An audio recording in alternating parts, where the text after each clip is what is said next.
Баршаңызға сәлем. Сіздермен бірге бүгін пигоди дайындайтын боламыз.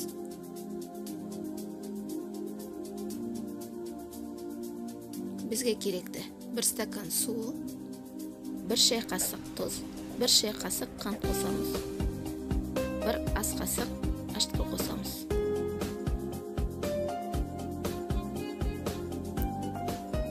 Төрт ас қасық сұйық май қосамыз.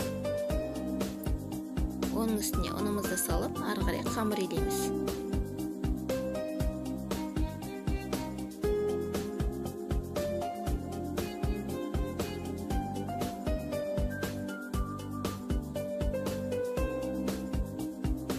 Міне қамырымыз дайын болды.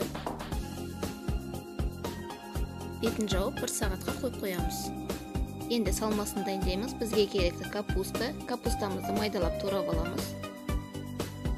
Оған 1 шай қасық тұз салып, ары қарай жақсылап езіп аламыз. Міне капусталарымыз дайын болды.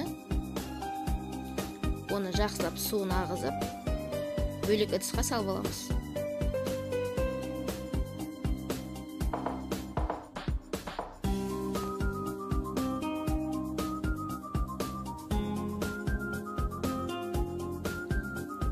Ары қарай пиязымыз тураймыз. Біздегі 3 пияз. Оның барлығын осылай майдалап турап аламыз. Оны фаршымыздың үстіне саламыз. Үстіне капусталарымыз саламыз. Тұз саламыз. Ары қарай дәміне қарай дәмдеуіштер саламыз. Барлығын жақсылап араластырып аламыз. Фаршымыз дайын болды. Міне қамырымыз да дайын болды, көтеріліп.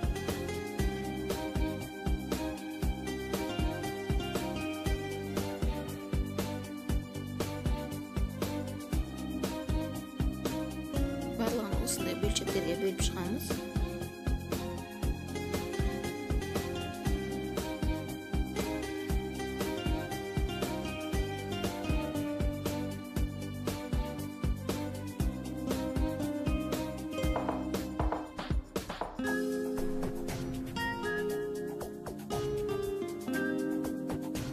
Қамырымызды жайып, ішіне салмасын саламыз.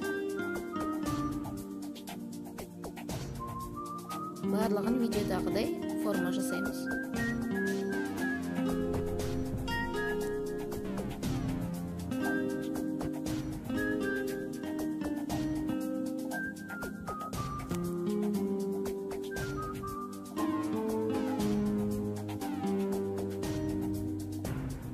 Табамызға май жағып аламыз. Пигодиларымызды ішіне салып 40 минутқа пісіріп аламыз.